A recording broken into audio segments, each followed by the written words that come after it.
account current. Okay, account current is nothing but a ledger account. But what makes it different, okay, is that in this ledger account we also make a provision for interest column.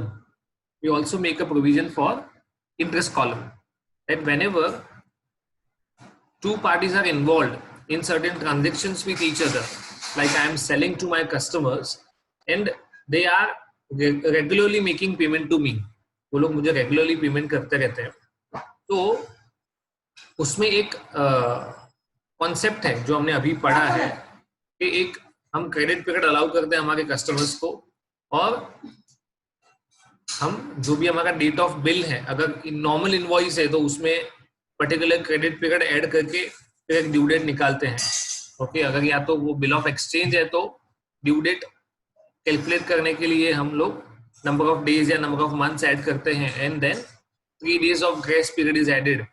All these concepts we have discussed. ये सारे concepts हमने discuss किए हैं. Okay, तो यहाँ पे हमें interest calculate करने के लिए, जैसे से फॉर एग्जांपल नॉर्मल जो ट्रांजैक्शंस होते हैं या जो रेगुलर वर्ल्ड है, उसमें अगर मैं अपने कस्टमर्स को कुछ डे इन डे आउट, है ना, रेगुलरली मैं उनको गुड्स बेचता रहता हूँ, उनके पास से पैसा आता रहता है.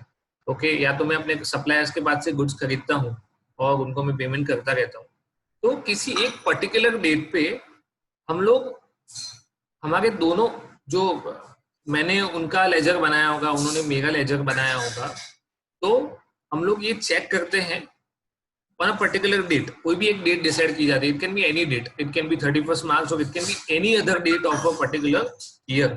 साल का कोई भी एक पर्टिकुलर दिन हो सकता है जिस दिन हम दोनों मिलेंगे, या तो एक दूसरे को हमारे अकाउंट्स एक्सचेंज करेंगे और देखेंगे कि क्या सही मायने में ड्यू डेट पे पेमेंट हुआ था या नहीं हुआ था.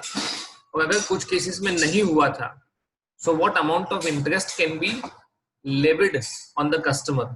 मेरा सप्लायर मेरे पास से क्या रिकवर कर सकता है, और या तो मैं अपने कस्टमर्स के पास से क्या रिकवर कर सकता हूँ. एवरेज ड्यू डेट में हमने ये पढ़ा था कि ऐसी कौन सी डेट पे पेमेंट होना चाहिए जिसकी वजह से ना सप्लायर को नुकसान हो ना ही कस्टमर को नुकसान हो. यहाँ पे एक और कंसेप्ट उसी चीज में हम आगे पढ़ रहे हैं कि मान लो मैंने किसी कस्टमर को 1 month का क्रेडिट पीरियड दिया था और उसने 1 month and 5 days लिया. It took 1 month and 5 days. Then we will be charging interest for a period of 5 days. If any customers gives us payment 5 days earlier, then we will be allowing discount to that person. Okay. On these similar lines, we are going to prepare account current. इसको simple manner में समझना हो, this nothing but a ledger account. Okay, तो जैसा हम कोई भी किसी भी कस्टमर का, किसी भी सप्लायर का लेजर अकाउंट बनाते हैं, जो भी debit entry credit entries pass करते हैं, purchase sale, cash received, cash paid, उसका जो भी एंट्री पास करते हैं, these are going to be just the same, but the only thing is there are 3 different methods of calculating interest. इस chapter में हमारा मेजर फोकस क्या होगा वो आपको पता होना चाहिए. जैसे हमने एवरेज ड्यू डेट में कैलकुलेट किया था कि हमारा प्राइम कंसर्न या prime motive in this chapter was कि हमें कोई एक ऐसा पर्टिकुलर डेट कैलकुलेट करना है जिस दिन हम अकाउंट सेटल कर सकते हैं. यहाँ पे हम एक लेजर हमारे कस्टमर को देने वाले हैं या हमारा सप्लायर हमें कोई लेजर देने वाला है, और उसमें इंटरेस्ट कैलकुलेशन की फिगर्स भी इन्वॉल्व है. In that interest calculation figures are also involve. Any doubts up till now? हम क्या डिस्कस करने वाले हैं, या कोई भी चीज जो आपको ना समझ में आ गई हो, please let me know. Any doubt? Account current is what, उसमें हमारा प्राइम कंसर्न क्या है, how many methods are there. You need to reply. अगर कुछ डाउट है तो रिप्लाई कर सकते हो, पूछो. ओके, यहाँ पे आपको 3 अलग अलग मेथड दी हुई है. With the help of interest tables, bye means of product. Product is nothing but multiplication. and by means of product of balances. Okay, with the help of interest tables, by means of products and by means of product of balances. So if you can remember, हमने average due date में एक system पढ़ा था interest on drawings calculate करने के लिए, जिसमें लोग amount into number of months पहले करते थे और बाद में इंटरेस्ट के साथ मल्टीप्लाई करते थे, नंबर ऑफ मंथ्स या नंबर ऑफ डेज से डिवाइड करते थे. On similar lines we are going to do something over here. उसी तरह से हम कैलकुलेशंस करने वाले हैं.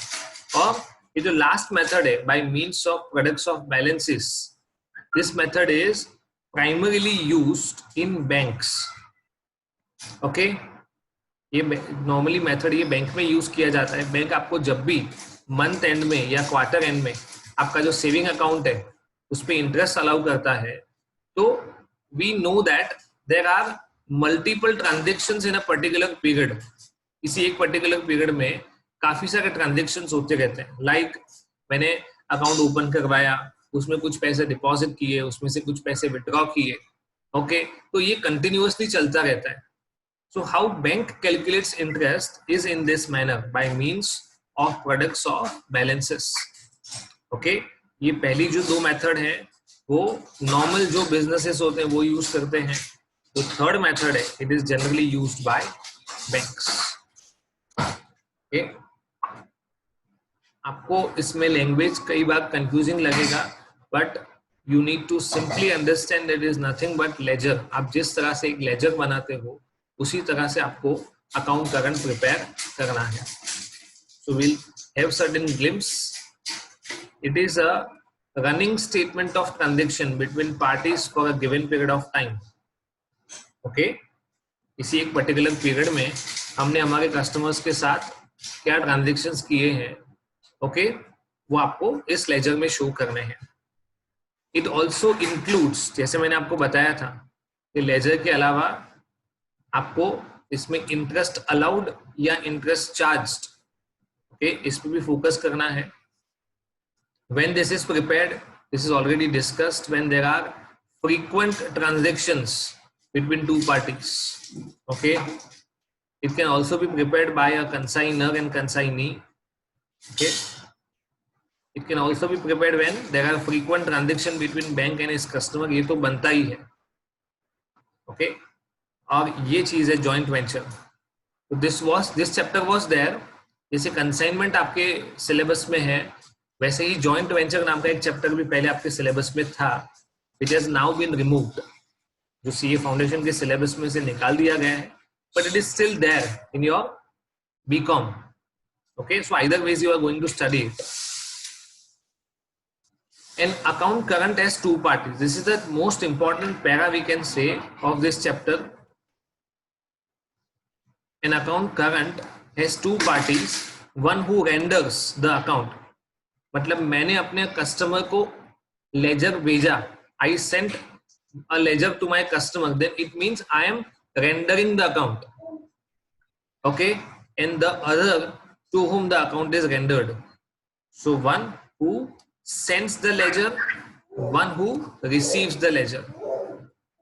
Okay, और इसका जो भी इंडिकेशन है, whatever indication we need to give, it is indicated in the heading of the account current. ये कहाँ पे मेंशन किया जाता है? Heading of the account current. कैसे लिखा जाता है? A in account current with B.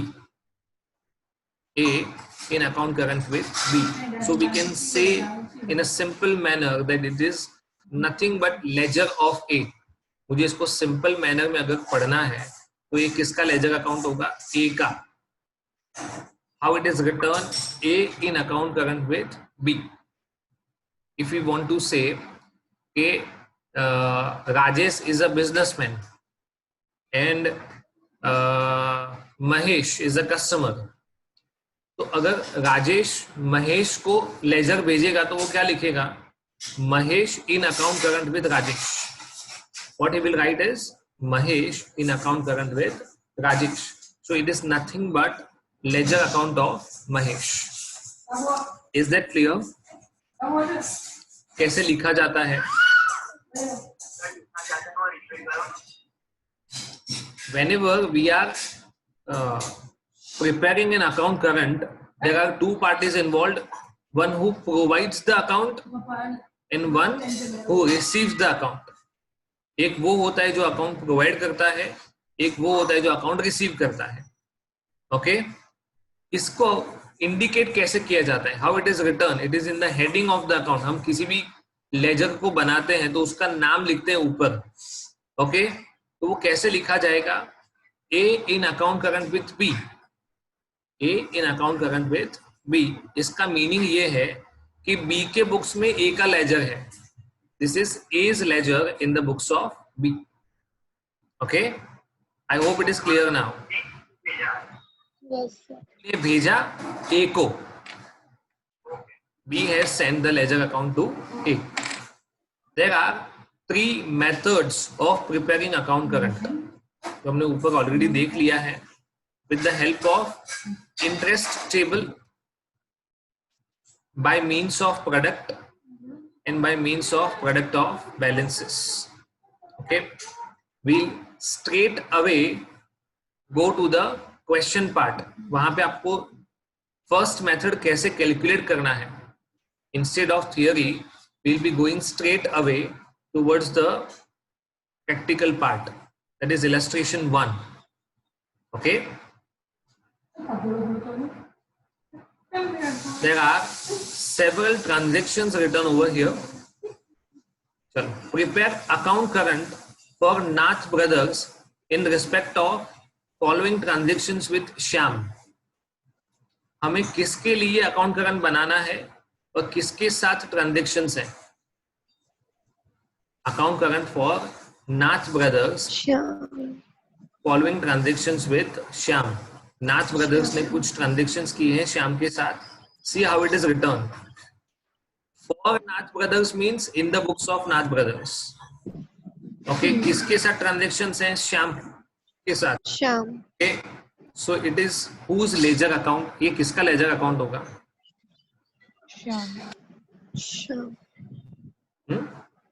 किसका लेजर अकाउंट होगा ये? We are preparing for Nath Brothers means the books of Nath Brothers. Transactions with Shyam है.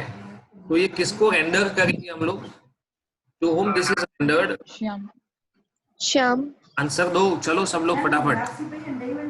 Shyam. No, this is not that. In the books of Nath Brothers, we will be preparing account of Shyam. हम किसके books में account बना रहे हैं? नाथ brothers के book में. तो किसका अकाउंट बनेगा? श्याम का. Is that clear? Shyam in account current with Nath Brothers. किसी को नहीं समझ में आ रहा है तो please ask. Okay, account current for Nath Brothers in respect of following transactions with Shyam is nothing but Shyam in account current with Nath Brothers. It is nothing but a ledger account of Shyam. इसको मुझे सिर्फ इतना लिखना है Shyam account, तो वो भी चलेगा समझने के लिए. Not in the examination. समझने के लिए हम क्या लिखेंगे? श्याम अकाउंट. ओके, चलो इसके ट्रांजेक्शंस का जर्नल एंट्री पास करते हैं और इसका पोस्टिंग करते हैं. स्ट्रेट अवे हम लोग पोस्टिंग करेंगे. चलो इसका क्या एंट्री पास होगा? Goods sold to Shyam. Shyam को गुड्स बेचा. What is the entry?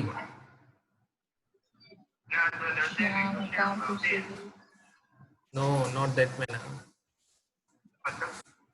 हमने श्याम को गुड्स बेचा है तो क्या एंट्री पास होगा?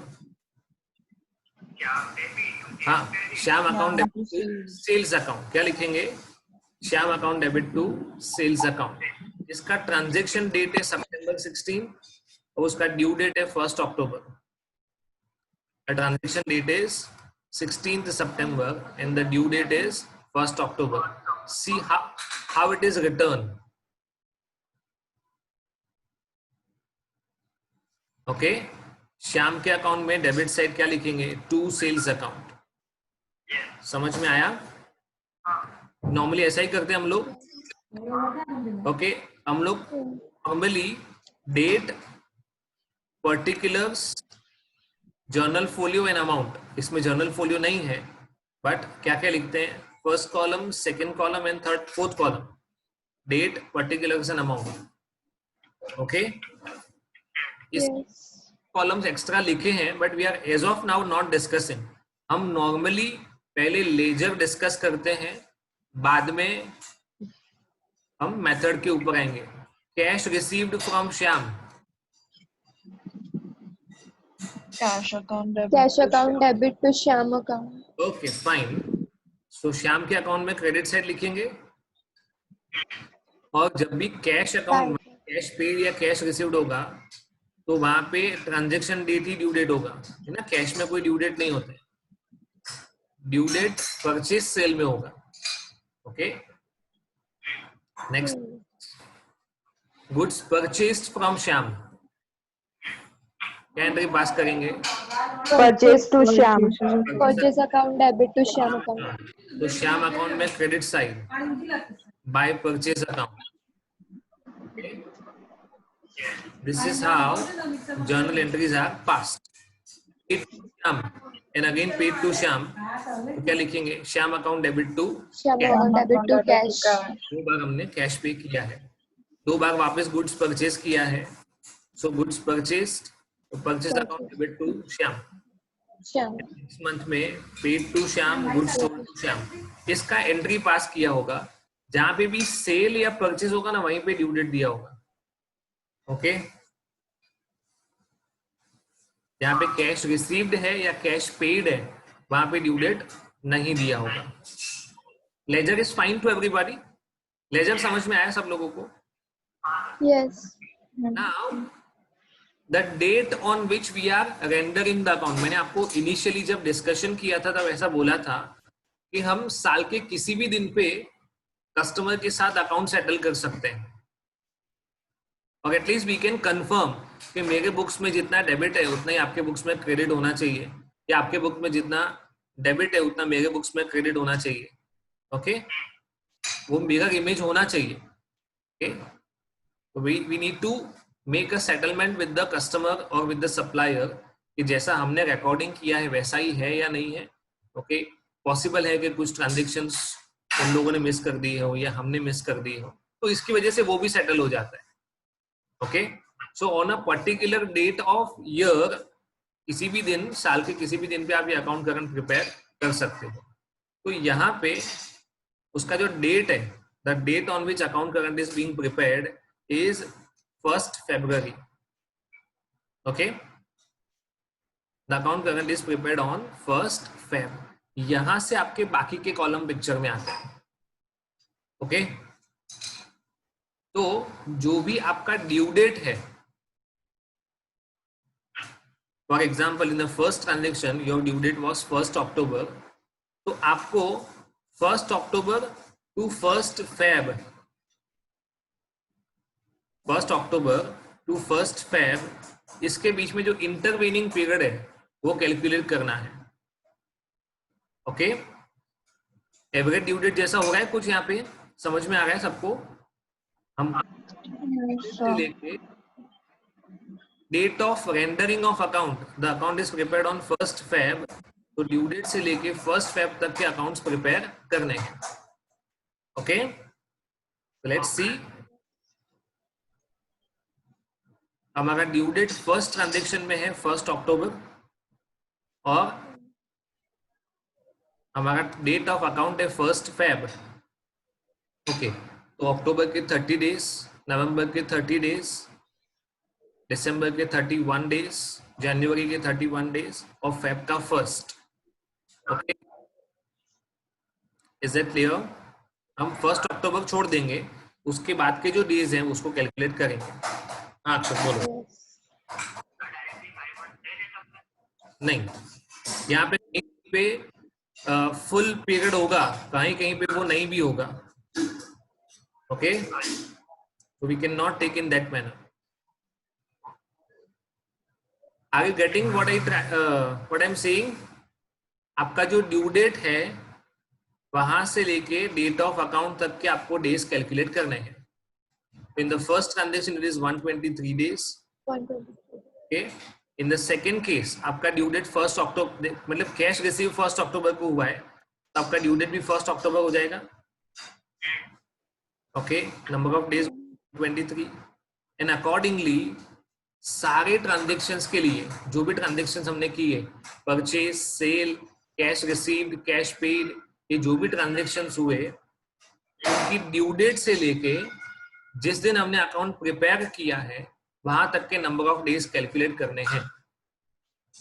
Is that fine to everybody? Yes, sir. Okay, so this is how the accounts are prepared.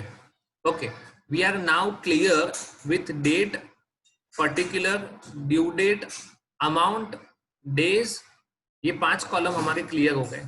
Okay, the last column that is remaining is interest column. Okay, it is again quite simple. हम जैसे normally interest calculate करते हैं. Okay, अगर मैंने goods बेचा है, if I have sold goods, then I am suppose to pay interest और I am suppose to receive interest. अगर मैंने इंटरेस्ट प्लीज रिपीट. बेचा है तो मुझे इंटरेस्ट मिलेगा या मुझे इंटरेस्ट पे करना पड़ेगा? सो फॉर मी मिलेगा. इनकम.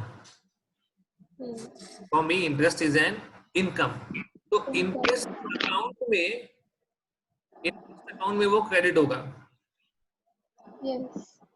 बट मुझे कस्टमर के पास से लेना है तो उसका अकाउंट में डेबिट.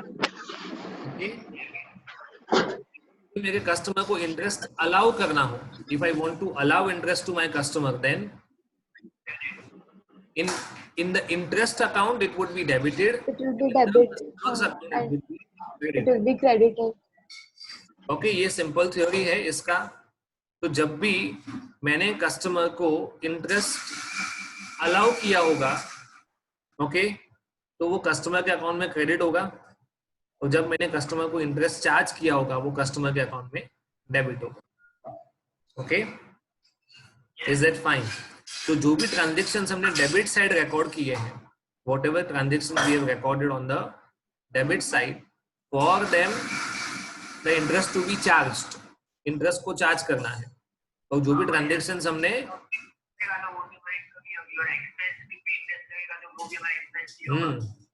जो भी अकाउंट्स हमने, जो भी एंट्रीज हमने क्रेडिट साइड पास किए हैं, in that matter we are allowing interest. Okay, so it is again आपको simply amount into rate of interest into number of days divided by 365. Okay, amount into rate of interest into number of days divided by 365. आपको days भी यहाँ पे specify किए हुए हैं. 1 year is equals to 365 days. Okay, तो आपको in a simple manner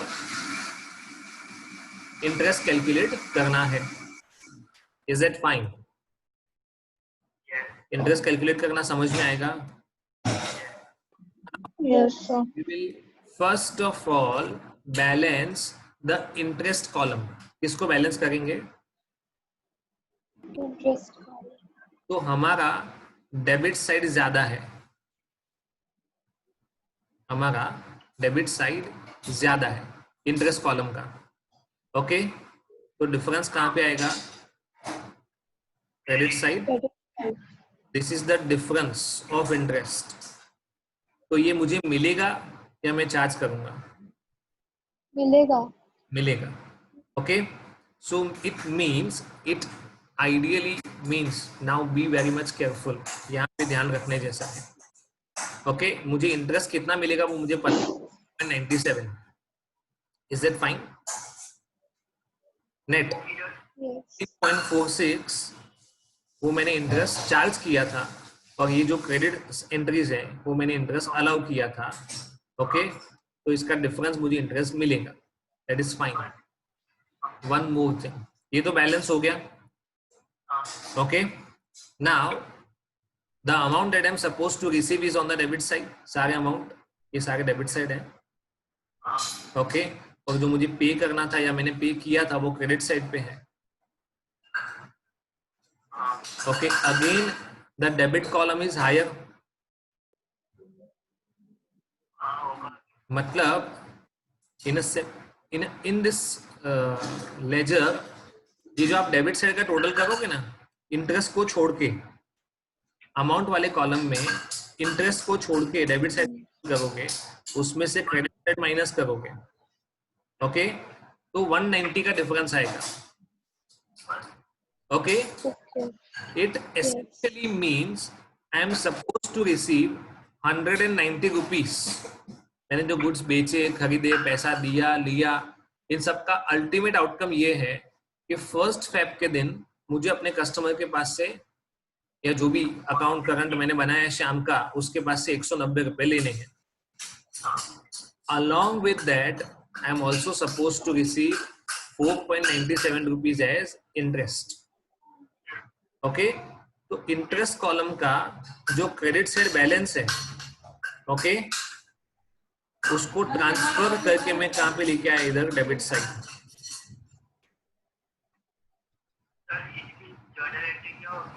तो इसकी जर्नल एंट्री क्या लिखेंगे, देखो, Shyam account debit to interest. समझ में आ रहा है? ये ऑलरेडी हम लोगों ने एंट्री पास कर दिया है, एंट्री पास किया तभी हमारा इंटरेस्ट ज्यादा आया है. Okay, the only thing is we are suppose to transfer, ये जो इंटरेस्ट कॉलम में 4.97 बचा, उसको मुझे डेबिट साइड ट्रांसफर करना है. That's it.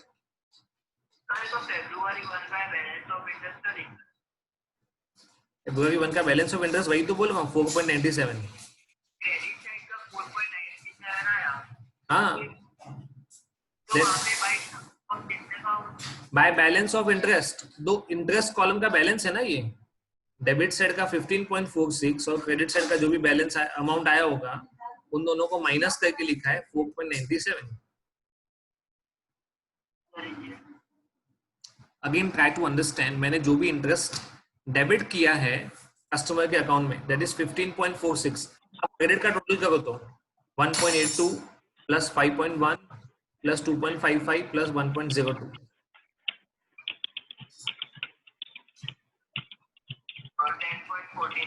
10.49. मतलब मैंने इंटरेस्ट चार्ज किया है 15.46 और मैंने अलाउ किया है 10.49. ओके, इसका डिफरेंस मुझे कलेक्ट करना है 4.97. Okay, that I am suppose to collect. तो वो तो इंटरेस्ट क्रेडिट साइड ही बैलेंस आएगा ना, डेबिट साइड ज्यादा होगा तो बैलेंस किधर आएगा, credit side, and that is to be transferred in the amount column. Interest column में से निकाल के किधर ट्रांसफर करना है, अमाउंट कॉलम में. ओके, मतलब मुझे तो अमाउंट्स रिसीव करनी थी नॉर्मल, ओके, उसका बैलेंस आया था 190 plus 4.97 interest. So I can rightly say that I am supposed to receive 190 rupees as a principal amount from the customer and 4.97 as a principal interest amount. हाँ बोलो.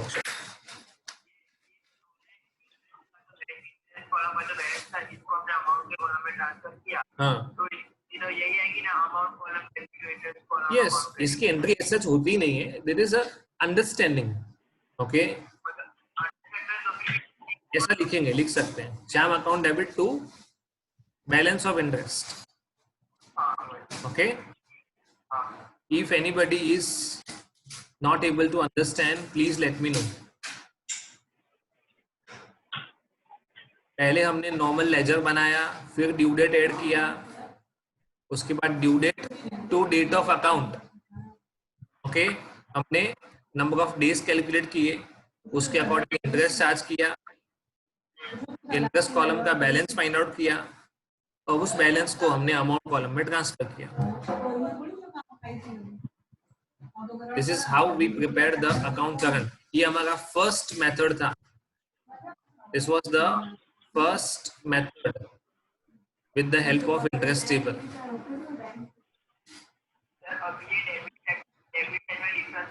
हाँ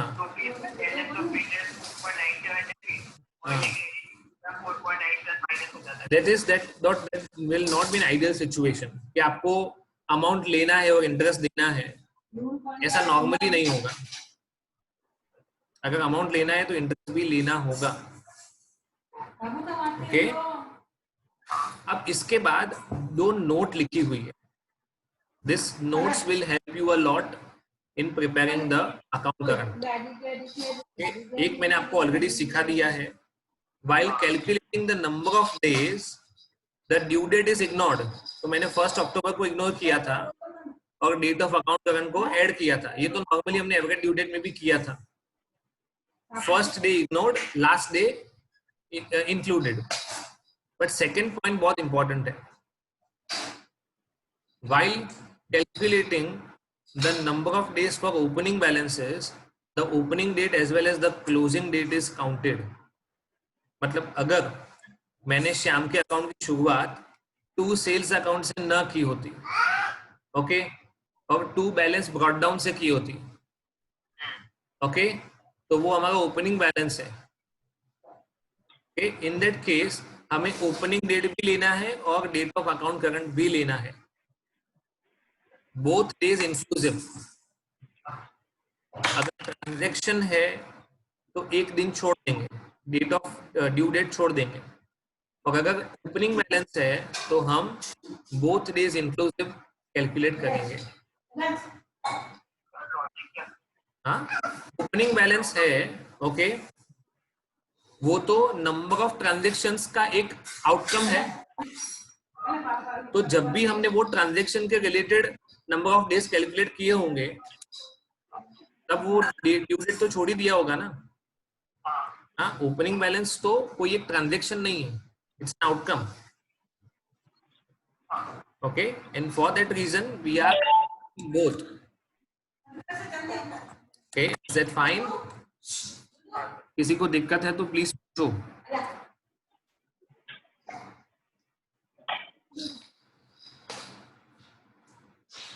okay, so today you are supposed to solve this first question of account current. आपको ये first question of account current solve करना है. Okay, you can even try further, but I would recommend not to do.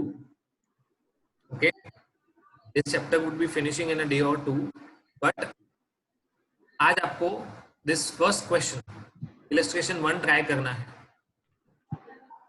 Okay, किसी को consignment में या average due date में कुछ डाउट है तो अभी पूछ सकते हैं. If anybody is having any doubt in consignment or aggregate due date, then they may ask. So in average due date, practical question number 2. Practical question number 12. 2. Just a second. I need to open up the same.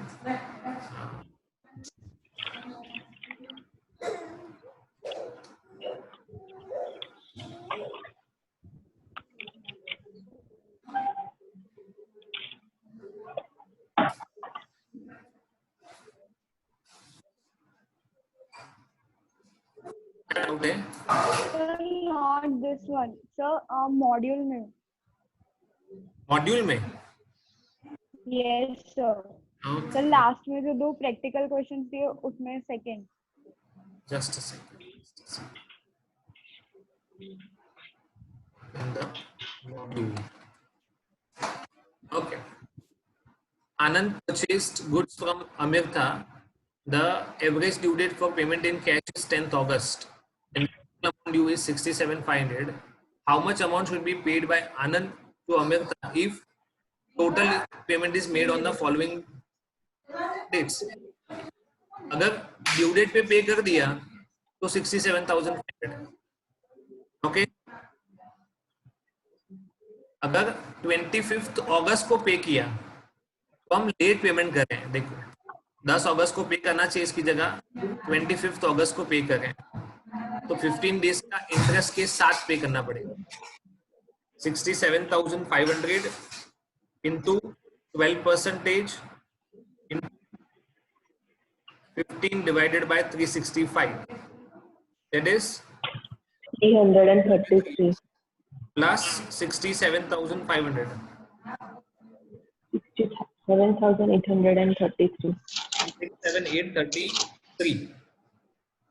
And 30th जुलाई को पे किया, तो we have paid 11 days earlier. Okay, तो उसका हमें discount मिलेगा around 270 या 280 rupees होगा. सर 244 है. 244, तो उतना माइनस करना है. That's it. This is how it is calculated. Okay, so complete illustration 1. I'm sending certain more questions of average due date. Okay, thank you.